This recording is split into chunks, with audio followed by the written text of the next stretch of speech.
thing, and I keep thinking about the ancient, Tibetan, Burmese, and all these dynamic sacred structures. How does this fit in, and where would you start in trying to explain some of this sacred geometry?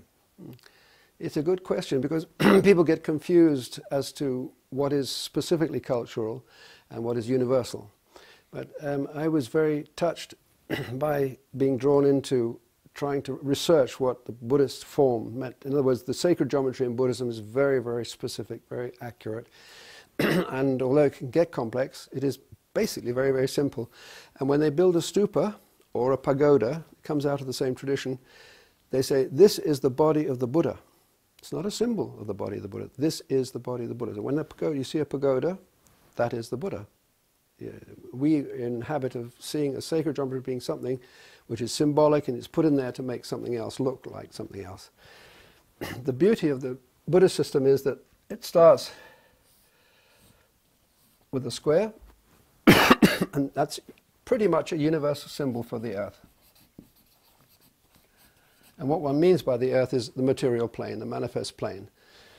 In other words, the whole of creation is within that, the whole of manifest creation, finite energy, which we were talking about before. The next form they put in the construction of the pagoda is this. That's very, very interesting symbol in different traditions. In the Buddhist tradition, this is a symbol of consciousness. And so therefore I'm going to put man in there. When I put man in there, it's got nothing to do with gender. It's manas. It's the ancient Hindu word, which of course Buddhism inherited.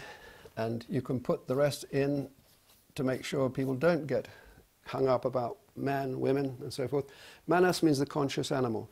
Consciousness needs three things to happen. Consciousness can't take place unless there's three things. And that is the knower at the top here, the known, which is this one, and the act of knowing. Unless those three things are present, consciousness is not there. It's beautifully simple. But not only that, in the Hindu tradition, this is the movement of the spirit. And in the Greek tradition, it's the proceeding, maintaining, and returning modes of the spirit. Very, very interesting fact is that two of the lines in this are diagonals. And from what I've picked up from my studies of the Vastu, and it seems to be confirmed in Buddhism, that the spirit works on diagonals. It does not work on, which is quite fascinating. In other words, it travels around and returns to where it came from. You can either travel around this way, if you're a Muslim, or you can travel around that way, if you're anything but a Muslim. Now that, the third one, of course, is the symbol for heaven. Heaven or the heavens. Now, whereas this down here is the immanent, this up here is the transcendent. This, of course, is the source of all these, and this, quite naturally, as we know, will embrace every kind of specific form you've got. Particularly if it's regular, as these are, they're always embraced by their source, and thereby that's their way they remember to get back here. This is also quite a nice opportunity. This is the Buddhist way of putting the pagoda together. It's a very nice opportunity. How do you get from here to here to here, one might say? How can you change your consciousness about that? And this is where I said before that line there, that is incomputable. A computer cannot, if you say the distance between there and there is 1, that distance is 1, you cannot, doesn't matter how clever and big your computer is, you cannot actually resolve that distance. Immeasurable. And of course, what is it? It's the movement of the spirit. Of course it's immeasurable, it's the spirit. If you then do the second possibility, to go from there to there, this of course is earth, air, fire and water. These are the four we were talking about yesterday. We find the center point. Once you find the center point, that center point is called the quintessence. Now what it means is you've already reduced this square to 4 of those. In other words, it's made up now of 4 triangles. They're 4 worlds as well. So by finding the center of this, you already have got an understanding of this. And not only that, by finding the center, you can also find the embracing heavenly form, which is its origination. It's like finding the center of oneself, finding the heart of oneself. One can find that which embraces. That's the answer to your question, sir. And I shall now take this piece of paper off.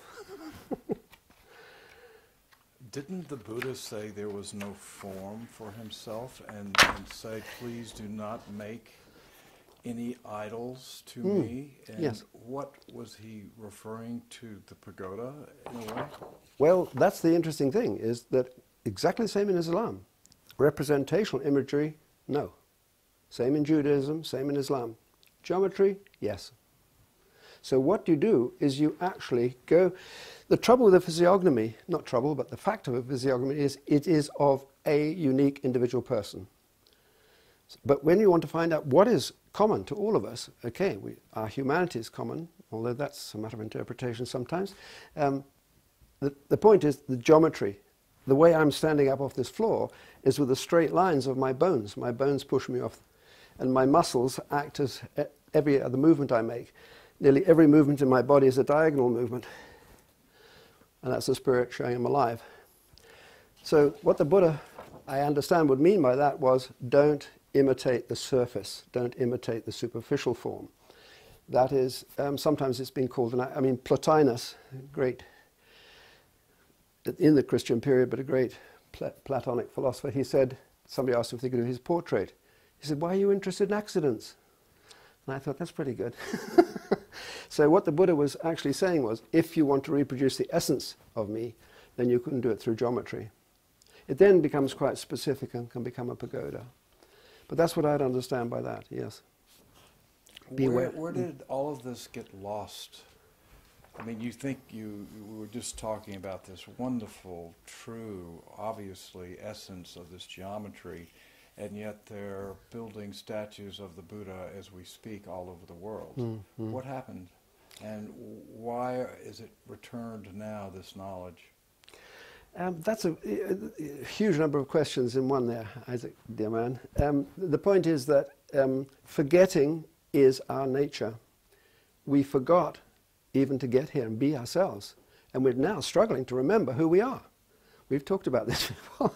And Plato's version of it, and I keep referring back to Plato because I worry about the number of people who think and talk about sacred geometry today. They don't refer to the masters, they refer to somebody they've just met or some book they've just read, and that's the danger. But Plato just said his mythology, and of course you have to put it in mythological language, when we came into incarnation we drank the waters of forgetfulness. And the rest of our life we're trying to remember because we knew everything before we were born. We came from the world, we knew everything. So anamnesis is what Plato called it. And when Jesus said, do this, which is the Mass, in remembrance of me, he simply meant put all the members back. Put yourself back together. And then you'll know who you are. So that's the way I would see that. But I was just reading the Gita this morning, Bhagavad Gita, on the veranda. And it was a piece about how did this become forgotten. Most extraordinary, and it doesn't explain how it became forgotten, but then that story that Plato told came back to me, and I thought, well, what it amounts to is by being an individual and struggling with one's individuality, one is in a state of forgetfulness. One forgets one is, if you like, either a god or a universal being, whatever what. And we are all the time trying to remember who we are, what we are, so forth. So forgetting is it's a big mystery. It's a big mystery. I'm trying to remember about it. So we've had all these religions that seem to have sprung from cultures where some divine or higher enlightened being has come from. Mm-hmm. Is there a common thread of geometry through all of them? I would say probably yes to that, in the same way that I answered your question before about light, sound and geometry. They are eternal principles. And as far as I'm concerned, another thing we touched on yesterday, I'd very much like to bring it back into the conversation, science, as we call it, which is rather unfortunate that we, in a way, the scientific community have claimed a word which previously had sacred before it. All science was a sacred business prior to this, again, an anomaly called the Age of Enlightenment. I don't know what that means, but historically we keep being told about the Age of Enlightenment. But science itself is the struggle to get objective knowledge. And there are actually only 4 subjects which are true for every human being. And therefore they are true for every culture, and so forth. And then first one is number and arithmetic. They're all related to number. And it was Pythagoras who taught that number was the highest possible thing we could study. It's the nearest the human mind can get to the divine mind, was the way Pythagoras put it. The first one is arithmetic. 1 + 1 = 2, but I know 1 + 1 = 3 here. But the basics of number, which is complete at 9, and that was a great relief to me. I found numbers extremely difficult as a school child. And the worst thing that happened to me, I don't know, but when I'd written my first book on geometry, I was asked to address a huge gathering of people in Birmingham.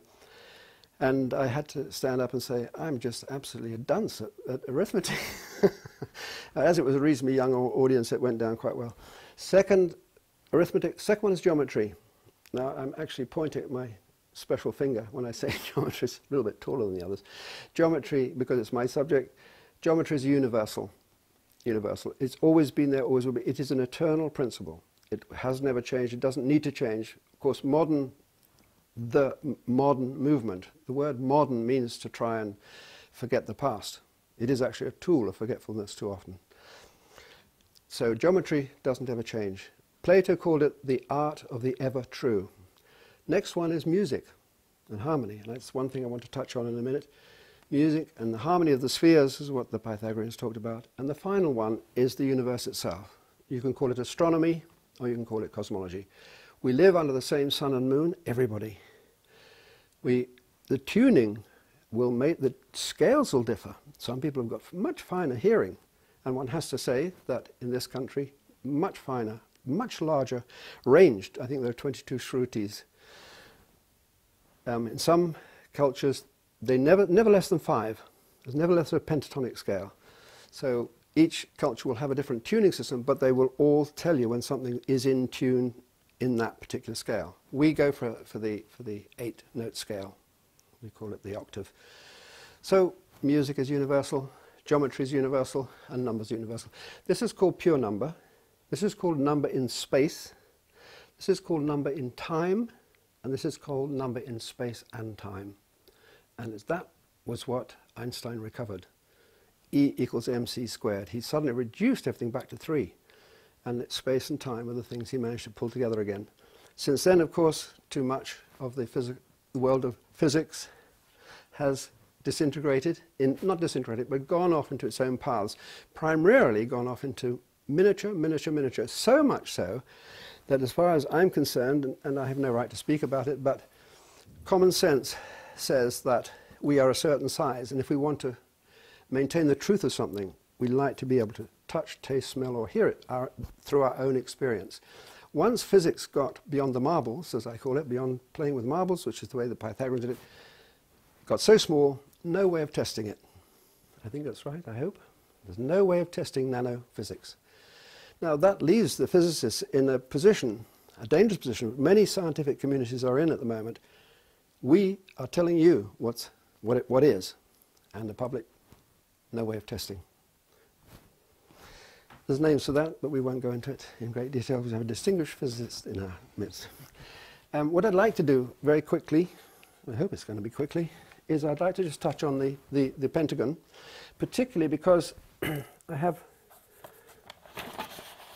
a discovery here which has not been published. This will be the first time it's been seen. Everybody knows the guitar. Also, most people know it's a reproduction of the human figure and the chakras and so forth, this way around. And most musical instruments are. But there was a Swedish man, very distinguished Swedish musician, who in the last century made a discovery about taking a certain point and a certain line and dividing it into a number here and connecting them, and that gave every one of the 13 frets. But a mathematician, so-called friend of his, did it mathematically and he rubbished it. But his mathematics was wrong, and for at least 100 years, this poor guy who found this profound little diagram, he was rubbished in his own lifetime.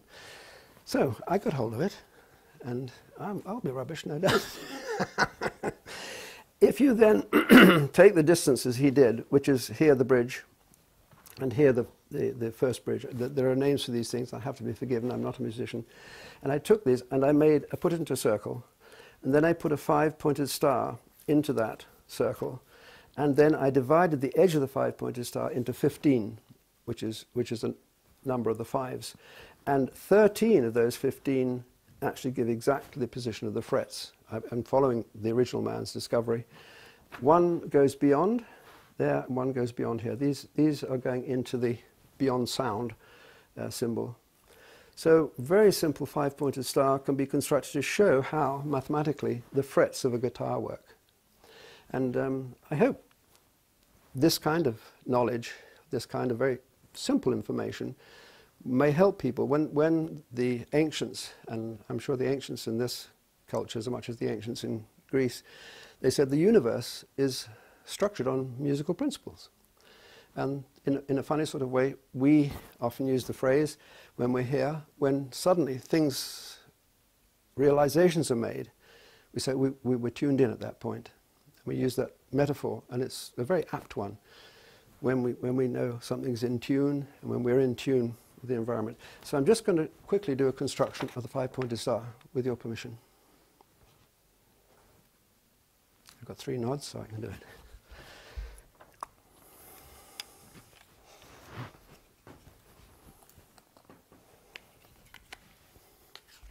Is this in some way where geometry meets harmonics? Absolutely, yes. Well, they all meet each other, and in a funny sort of way, they're all interpenetrated, but, which is part of the mystery. Why are there different subjects? Which is just as much the same mystery. Why are there different people? If you can answer that one, I'll be at your feet. Okay, I'm going to, and the point you made before, as soon as you make a drawing, it doesn't matter what scale it is. The most beautiful thing about geometry, it can be a diagram of the planets, or it can be a diagram of molecules. Same geometry. Scale doesn't matter. The other thing, for anybody who's going to look at this and want to know a little bit about sacred geometry, it's good to remember this is a very sacred tool, this one. I don't even mind the fact that it's made of plastic, but I'm just covering up the pen for a moment. It has 2 points. And in a good ancient pair, those 2 points actually come together to be one single point. So when the pair of dividers are at rest, it is the Godhead and the ray of creation down to a single point. Then duality is necessary to make creation, so it opens up. And what in the tradition that I come from, this opening up, this distance here is talked about as being the amount of love or lack of love to the central axis of creation, which is rather beautiful.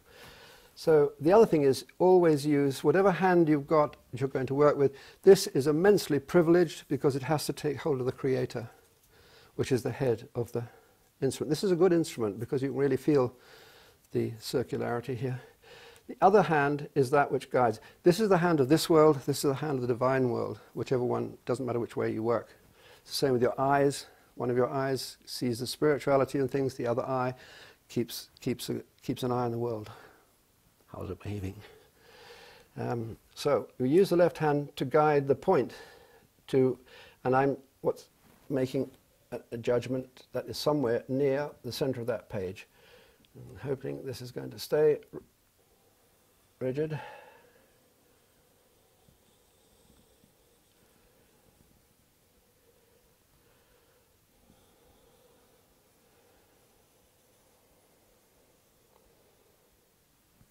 Okay.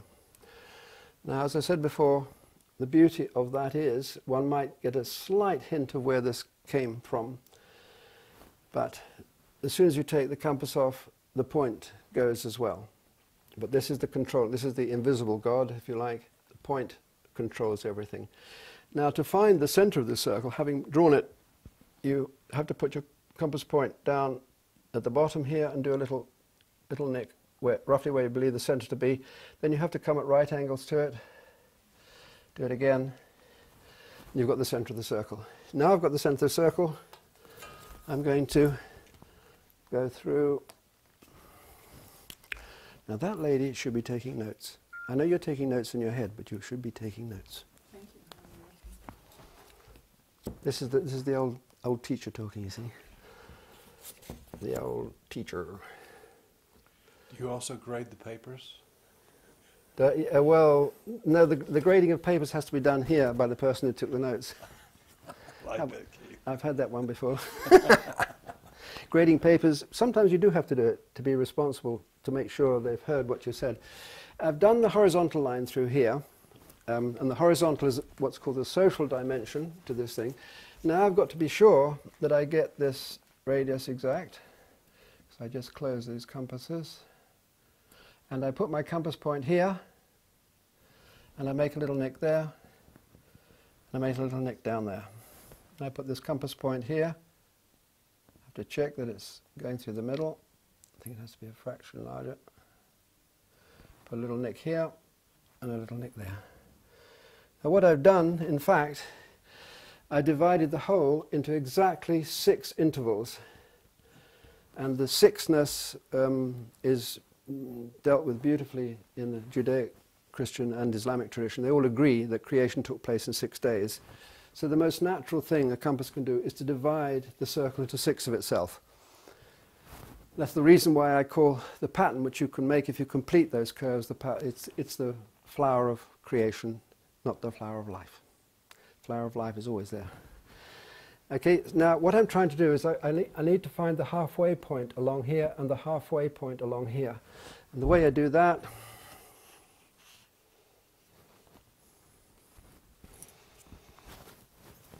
is I go from that nick to that nick, and it should give me the halfway point here. It'll give me a very close approximation, that's for sure, and then I'll have to work it before. So I make a little nick there, and I come from here to here, make a little nick there. That's going to allow me to put 2 circles in there. And when you see these 2 circles, you can see them, you can read them as an octave subdivision of that line. If that's a musical string and it's been tuned to C, then if you damp it off here, it then will sound exactly C, an octave higher.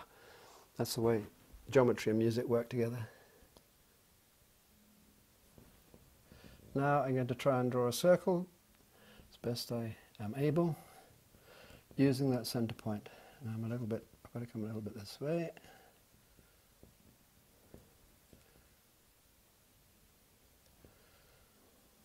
That'll have to do.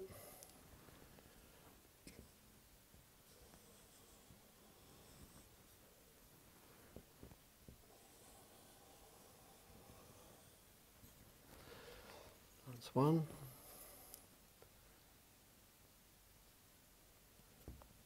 And see, move this way a fraction. That'll probably do it.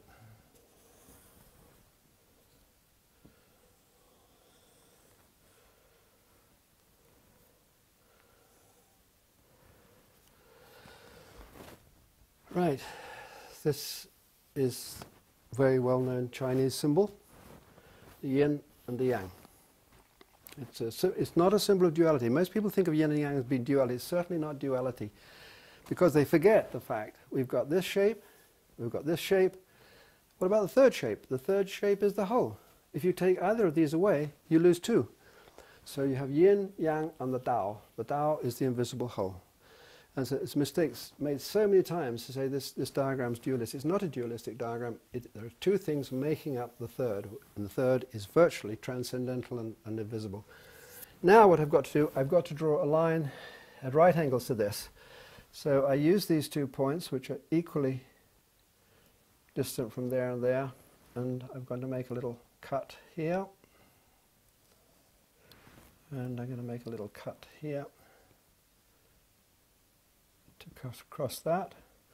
That'll give me the halfway point. I have to do the same above.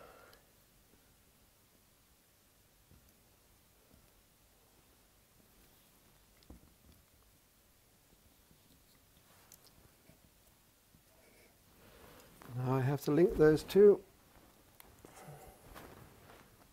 Sacred geometry is not something you do in a hurry. Now what one has to remember is there was a very great man called Mahatma Gandhi. And he said, which I keep repeating to my students, there's more to life than going faster. But modern technology is always driving us mad by going faster and faster. But nevertheless, I now should get, the position I want is actually that position there, but what I'm going to do is I'm going to put a light line through. There we go, having bumped around my finger. Now, as soon as I put the next curve in, we're now we're back into the fourness we had before. Now this is where the miracle is. We can jump to fiveness with a very, very simple move of the compass. And when we do, I want you to yell out if you see a face that you recognize. I'm putting my compass point there. I've now got to tangent that circle and tangent that circle. I'm going to come this way a fraction.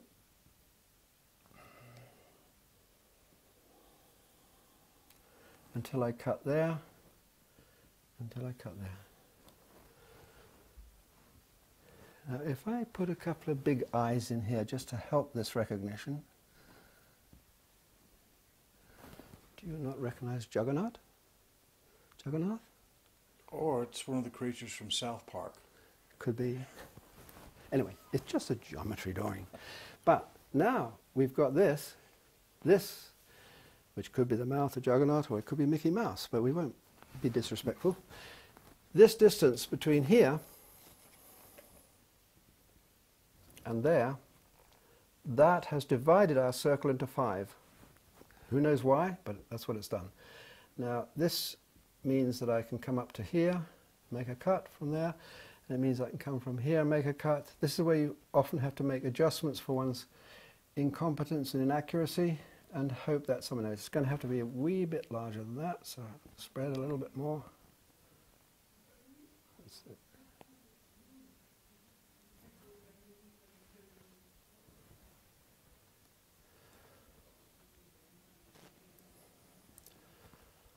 That looks pretty good.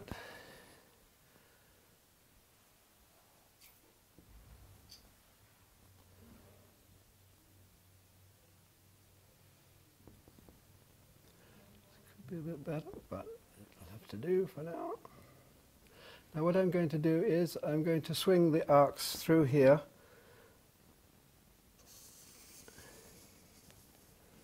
This one.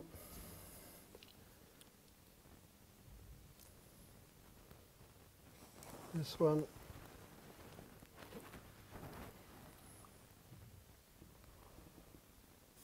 This one. And this one, haven't we? This compass tends to wander a little bit. I mustn't make excuses, but that's what it's doing. There we go. That one, and finally one from the top.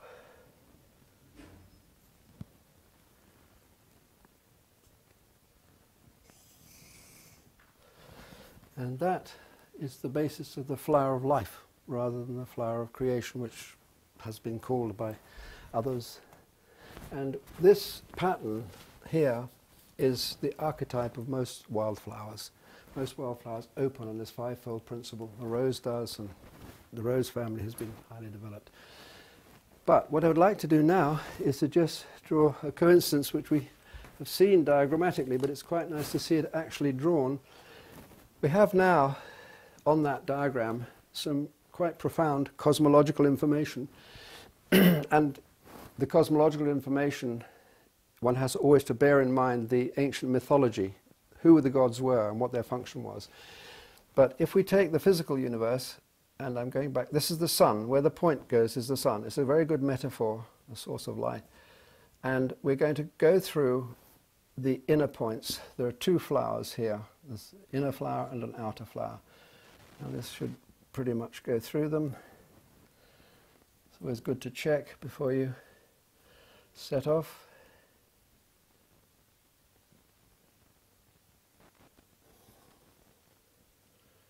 Right, there's going to be a circle which will pass through the inner flower. A little bit better accuracy than yesterday. And what we have here is very, to me, profoundly interesting thing. I have been studying the geometry of flowers, and I found the geometry of flowers so much follows the geometry of the planetary orbits and the planetary bodies. This is not something which modern science would particularly find easy, but nevertheless, if we take that circle there, and if I put a bit of shading on it and make it look somewhat spherical, that can be taken as the physical body of the planet Mercury. Maybe I should draw on a thicker. Planet Mercury. What's the Hindu for the planet Mercury? Anybody know? Doesn't matter if you don't answer, because we know nobody in the room is a Hindu, so it's okay. Do you know what the name? No. We call this Mercury, and Mercury is the messenger of the gods. And Mercury, as Thoth, was the Greek god in the Greek mythology who brought geometry to... Actually, funnily enough, it was a female goddess who actually brought geometry to mankind, and her name was Seshet. And if anybody wants to... or Seshat or Seshet, two different spellings. She brought geometry to mankind and gave it to the pharaoh. So that's the physical body of the planet Mercury. So if I say Mercury and I do an arrow like that, I'm pointing at this inner sphere. If I then shade this bigger circle to try and give it some sphericality to look at like this, now imagine this to be, that to be a sphere, like a ball, football, soccer ball. Shouldn't say football, should I? Soccer ball. This is the planet, or Mother Earth.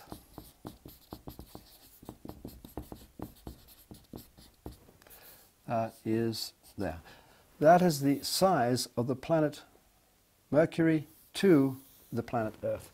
And that is to an extraordinarily, that I should say, very important here, that is the mean body. Actually, we know that the Earth is slightly flattened top and bottom. So if you inflate it so that it's perfectly spherical, it's called the mean sphere.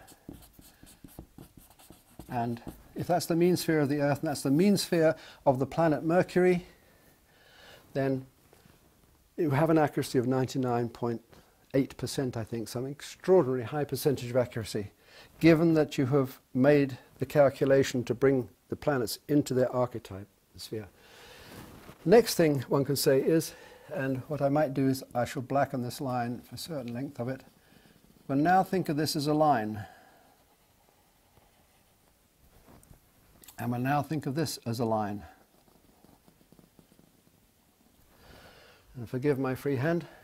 I will now put the sun in the middle, which we know, we call it a solar system, the sun's in the middle. This is the orbit of Mercury, and this is the orbit of the planet Earth, Mother Earth. So I'll say the line is the orbit, and the line here of this is the orbit, mean orbit, very important to remember, mean orbit of Mercury, mean orbit of the Earth. That's a symbol used for the Earth. It's pretty astounding that these should relate, the planet, the physical body of the planet should relate by a golden mean. And that's the symbol used for the golden mean, and the mathematical symbol is square root of 5 plus 1 divided by 2, which equals 0.618, and it goes on forever. It's one of those things that goes on forever. But this is a really magical and amazing number. So 1 to 1.618 is the golden mean. So we have a golden mean relationship to the bodies of these planets, and we have a golden mean relationship to their orbits, and it's exactly the same. Now, anybody who wants to enjoy clapping when somebody says, oh, we live in a Big Bang accident, then good luck to them. I live in a highly ordered, extremely beautiful, and amazingly geometric cosmology. Those who want to be in a Big Bang, let them be in a Big Bang. So I just wanted to make that point. There's a geometry, and that same geometry is the one I've been studying with the flowers, and some of the things that they're scanning now, which will go and will show these flowers with this geometry. Sir, we are ready to be cross-examined by the attorney. I think that's enough of that, is it? I just wanted to find. It's fascinating to no end that there's this common geometry to seemingly almost everything. When you go from the solar system down to a flower, and that one is relating to another, to another, to another, it's extraordinary. Now that sacred geometry is popular and has been popularized, how can it be used? Well, like anything which is popular, it has to be honed. It has to be honed and polished and scraped and get down to the essence. In the end, I think it's like any subject, it's the same in the scientific world. It hinges on sincerity, and it hinges on the integrity of the person who's practicing it. If that person's first motivation for practicing it is acclaim or money, then there's a problem. Of course money has to come into it, because everybody has to live and have their bills paid and so forth. But the first motivation to be sure what you're doing is sacred, the same as reciting a mantra. Do you recite a mantra to beg in the streets with? Or some people do. Or do you recite a mantra for your own soul? This geometry is a practice of karma yoga. It is for your soul to remember what it is and who it is. If somebody else wants you to join into a project, then you have to assess that person's integrity and assess what that person's aims are, and if their aims are good enough, then you can lend your knowledge of sacred geometry to that, because you know, A, the person who's doing the project is doing it for the right reasons, and B, the prime value of that is to fellow human beings. You take something that you, of course, are a master at having uncovered, as Chartres Cathedral, which gave so much of the sacred mathematics, and obviously this was not an accident, and it was repeated and has been repeated apparently in many ancient buildings. Why was it done? What effect did it have, and where did it lose its value in time? It hasn't lost its value if you know what to go and look at. That's the interesting. Chartres is still there in its whole, and the spirit is still there. The presence of the spirit in Chartres is extraordinary. What it has lost has been the orthodoxy of the people who claim to be the representatives of the religion. Now, I've got to be careful what I say. I don't want to attack a whole religion. That would be ridiculous. But the point is that what you might like to know, my investigations have shown me that the knowledge that built Chartres Cathedral came from Spain. From Spain, it went back to the Middle East, and from the Middle East, it went back to India. Indian science was given to the Muslims in the Middle East, ones who knew what to gather, spread along North Africa, came into Spain about 1000. A very particular man who I've traced called Gerber, who became a pope later on. He didn't last as a pope very long, unfortunately. He had an accident, which nobody knows quite how he had this accident. Nevertheless, Gerber came to Spain as a young man. He was probably, maybe only about 18 years old. He absorbed every bit of information he could from the different universities in Spain, brought it up to Christendom. I think he must have realized there may have been some problem with the politics with Rome, so he said, we're going to place it in Chartres, in France. He himself was a Frenchman, the only Frenchman who's ever been a pope. Anyway, he found a most extraordinary disciple. In fact, two of his students, one became the King of France eventually, and the other became the man who was in control of the school of Chartres, which was they called it a Platonizing school.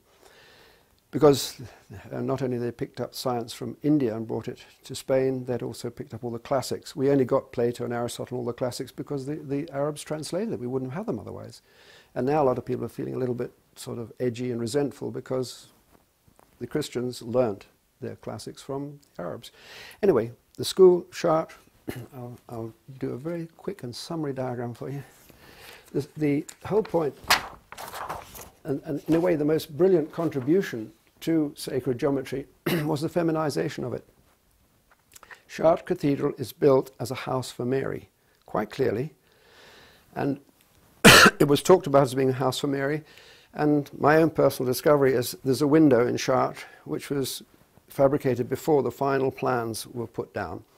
And in the same way, we're very used to a man standing like this, Vitruvius, a very Roman thing, mankind in a square and circle. In Chartres is the Virgin Mary holding the Christ child, and she is like this, and she is proportioning the whole building. It's absolutely amazing. I couldn't possibly demonstrate it here. What I can say is that two things. The first proposition of all geometry, drawn much better than this, is the first proposition of Euclid. Euclid, by the way, Euclid's works, Euclid's geometry is a spiritual book. And it's been kept in an esoteric line. It wasn't until in our lifetime anybody translated the first person who'd shown the spirituality in this book. And Euclid, unfortunately, was just as much a tool in making the Industrial Revolution, which is demoting sacred geometry into just pragmatic geometry. So Euclid's first proposition was how to make an equilateral triangle. And that is by drawing a circle, drawing the same circle over it, and then linking the two centers and linking that point. That is a perfect equilateral triangle. And all the symbolism involved. If you want to see again, like the Chinese, if you want to see these two as dualism, my dyslexia is really doing a ball here. What happens when I'm excited? I write a word backwards. If you see that as dualism, then the only way dualism can be mended, or whatever we want to call it, is by showing the fact that there's essential threeness. The threeness is always of the Spirit.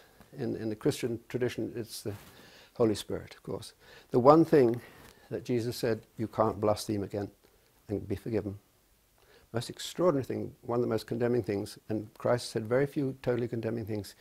You can blaspheme against the Father, you can blaspheme against the Son, but you'll never be forgiven if you blaspheme against the Holy Spirit. So that puts the Holy Spirit and the triangle into a pretty powerful position. Anyway, what it amounts to is, this again accords with the other traditions of being the movement of the Spirit. It also, there's another triangle, obviously in there as well. Now this shape,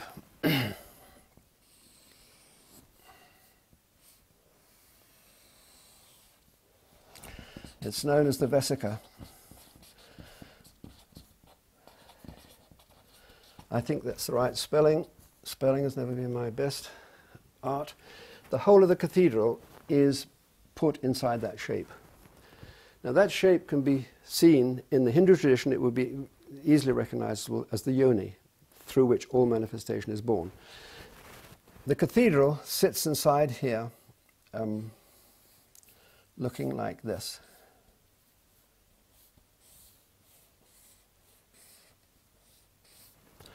And that point there is the point which this whole circle was drawn with. This point there is the arc which drew that. That's the first. There are two towers outside here at Chartres. That's the solar tower, and that's the lunar tower. And this first part here is called the Galilee Porch. This is in preparation. Then you step inside the cathedral at that point there. Now, what's absolutely fascinating is the school of Chartres embraced certain scriptures from Christianity which have been dismissed by the contemporary Roman Catholic Church. And one terribly important one is called the Protoevangelium. And the Protoevangelium is about the childhood of Christ. And it was too much for the Catholic. Couldn't cope with the things that it said in this scripture. It's now called apocryphal.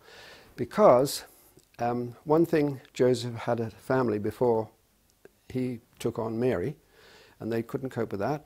And secondly, what's the word I can use? The other difficulties were the behaviour of Christ as a child. He did the most naughty things, as far as one would normally call naughty. He got very cross with a group of children playing with him, so he turned them all to goats. Now, so that wasn't too digestible. But then when somebody told him off, he turned them back into children, luckily. But he did the most extraordinary miracles when he was very small. But all that recording, some of it was maintained in the Holy Quran. Very, very interesting. But in Christianity it's been wiped out. So what we have here is the most extraordinary thing. These 2 points they are geometric points, but in fact they are statues. And they're statues of how you come in from the north. There's an entrance there, and there's an entrance there, there's an entrance there, there's an entrance there, and the big central, beg your pardon, this is the gate post, what's called the gate post. Now above this, crossing here, are the great rose windows, we all know. There's this magnificent, and the content of the great rose window above here is all time before Christ was born. In the center of that rose window is Mary holding the Christ child. But this statue here is Anna holding the baby Mary. And Anna gave birth to Mary as a miracle, just as much as Jesus was a miracle being born of Mary. Hannah was 80 years old when she had the baby Mary, which is considered to be impossible. Another reason why the Protoevangelium, Hannah only just is left in the Bible now, sadly. But Hannah is the key point which makes that whole curve possible. That curve represents all time after Christ is born. As above here is the window, all time before Christ is born, all time after Christ is born is here. And that gaze post is Christ holding the Bible. And he's holding the Bible at the same angle that his heart is, and it goes from this chakra to this chakra, the Bible itself, the rectangle.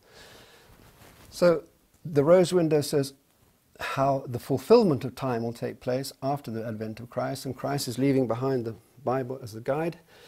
Christ is in glory here, most magnificent life-size statue of Christ.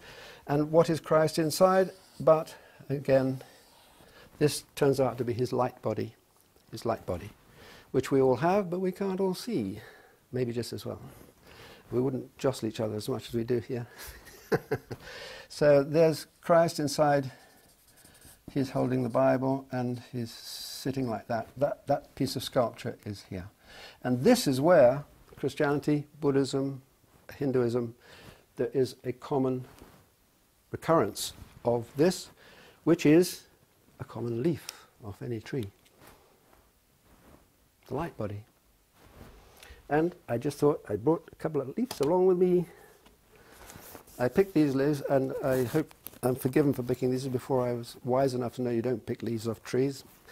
These are 3 leaves from the same tree, and then if you put them on top of each other, which my dear computer lady did for me, you can see how precise the geometry is. There are different sizes and different stages of growth, but if you wanted to draw a sacred figure inside here, that would be a good representation of the light body. But not only that, this curve here is a geometric progression of life. It's a geometric progression you will get from the 5-pointed star. It is also immediately represents in memory the Arabic doorway, or sure. the alpha symbol, or and throughout architecture it seems to have been used over and over again, and this couldn't be an accident. No, the light body, this is a tricky one, but the pointed arch, historians love wrestling who did the first pointed arch. Well, in fact, the Christians did. But then the Muslims took it up, and then they said, oh no, the Christians went and got it from the Muslims. But in fact, all it is, it means the doorway, which is this is the bodily world, the rectangle that comes down here, is just giving you enough room for your light body to go through that door, as well as your physical body. Your physical body finishes here. And that reminds you that you've got a light body, and that's why you're going into the temple, or the mosque, or the church. It's all reminders. Don't believe anything I say, everybody. Don't believe anything I say. Be careful. Why is it there doesn't seem to be except in two aspects of religion, really well-known use of geometry. One, you think of the Tibetan mandalas. Sure. And two, the whole basis of Islam seems to be a reoccurring geometric forms. I'm sure there's a historical reason for that. At the time, what were they saying? Well, the main thing to understand about the Buddhist mandala is it is the perfection of the physical world. It's a diagram. It's always square. It's always got the four entrances in, which represent the four worlds going up as well. But it is the perfection. As it goes up, because they become three-dimensional, then it becomes pyramidical in its form, as the Great Pyramids are. But basically, it's the perfection, as is the Kaaba, where the Muslims have to go around this cube, black cube. That, to many people, would seem to be a negative symbol. It's black, but for the Muslims, black is called the mystery of God, as white is the revelation of God. So it's no problem to Muslims. And the Kaaba is the perfection of the physical plane. And what the people go there, they go round it, and that their circulation around it is actually an imitation of the circular of the heavens. And again, resacralizing themselves and the place they're at. I only turned this upside down for no other reason. It looks nice. Do you want to do a sit down, or have we had enough now? No, the thing that's so amazing, there's a young man whose family actually financed Sri Aurobindo's ashram, a very wealthy family, and this boy actually was raised there. He was born in 1948. He became a architect, and then he studied the Vashta system, and he's considered one of the top 10 Vashta masters. He travels the world now because of this new popularity in Feng Shui, which I think is completely lost, and Vashta also, to me, seems completely lost. He created a building for a particular sect, which they spent $20 or $30 million on this temple. It's called the Golden Temple, not far from Chennai. And he took me and showed me this thing, and it is perfect in the Vashta tradition in every single way. Yet you go into this place, and it is the coldest place I've ever been in my life. It has no spirit, it has no meaning. And I remember even when you and I were fortunate to work together with Sri Satya Sai Baba in building this hospital, and even though it is built on this amazing knowledge which you have been blessed to have, and I think it probably is doing metaphysical things that we don't even know, but I'll never forget Sai Baba saying, it's not the building, it's what goes on inside. Yeah, exactly. Of course, of course. So it almost seems like that all this sacred and wonderful geometry, which came from a sacred age, a sacred time, a sacred knowledge, is of very little use today until perhaps that we get back to the number one, or the golden age appears, because it's not a part of our present consciousness. I think that's absolutely right, Isaac. And when I'm sitting listening to the bhajans is the lifeblood flowing through that place where we sit, the Kulva hall. Chanting and sound have always been the lifeblood of. I mean, you go to Chartres Cathedral and hear them singing in there. A single voice can fill the whole cathedral because the acoustics are so amazing. But the problem is, it's like a story that came to me. I've got the first and only woman painter in Nepal who's been allowed to do tankas. They've never allowed women to do it before. And she's come to me to be a student in London. And she's an absolutely lovely person. And she talks about the painting and all the things you have to learn about getting everything in the right place and doing that. And the very last thing is you put the eyes in and you pray that the spirit will enter the painting when you put the eyes in.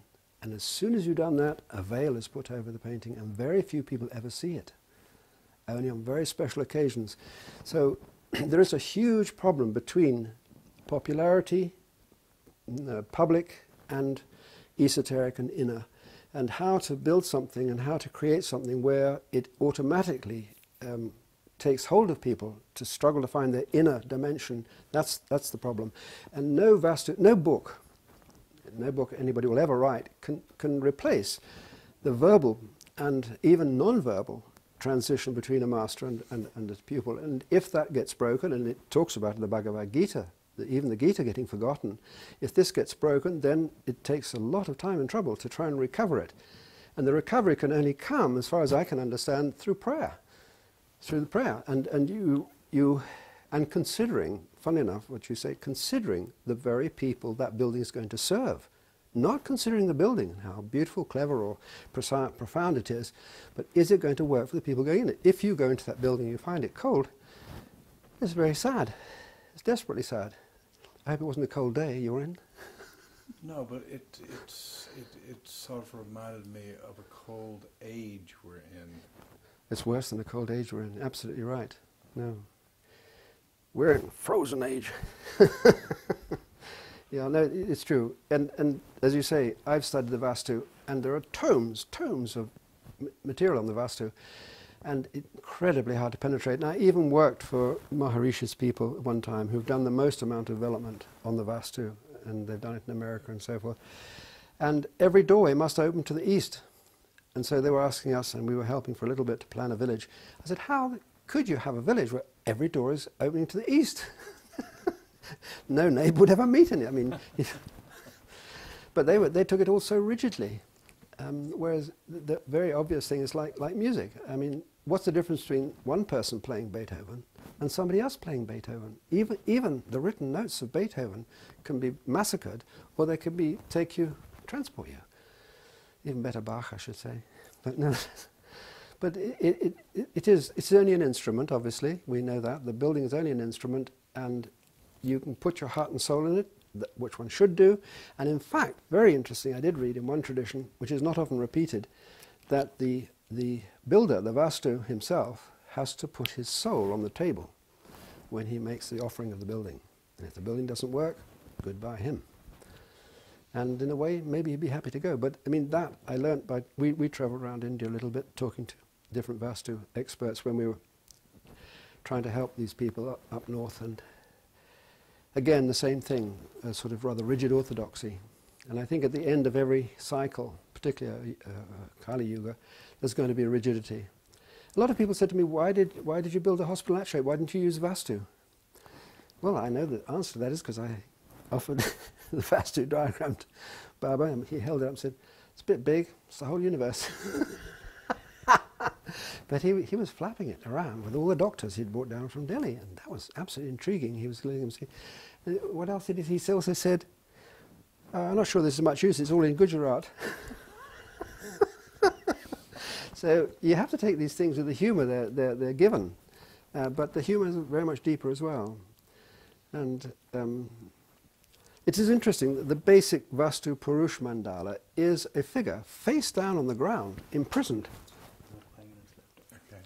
It's imprisoned on the ground, and all the lines of geometry are rather Gulliver's Travels, are the whole thing again strapped down by geometry, not released by geometry. So maybe one should keep one's mouth shut and never talk about geometry, and follow the sacred, ancient, esoteric tradition. Well, first it starts as a theory. Now it seems to be everyone talking about it. Mm. You have a master such as Sri Satya Sai Baba, who just recently has given 2 speeches where he said civilization as we know it within 28 years will be gone and will be replaced. Thank God. Assuming that of the 4 that we were talking about, that we're going to re-enter where we began. Yes, the Golden Age. Yes. Also, one of the most common things that you hear is that the Mayan calendar ends at 2012. Really? You've studied, I'm sure, the whole Mayan geometry and so forth.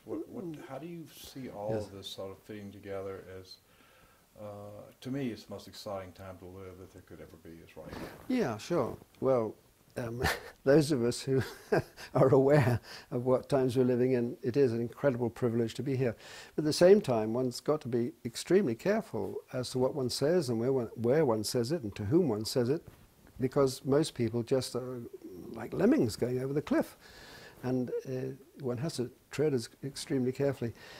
But one does have to be a little bit cautious, in my mind, about history as an opposition to eternity, obviously.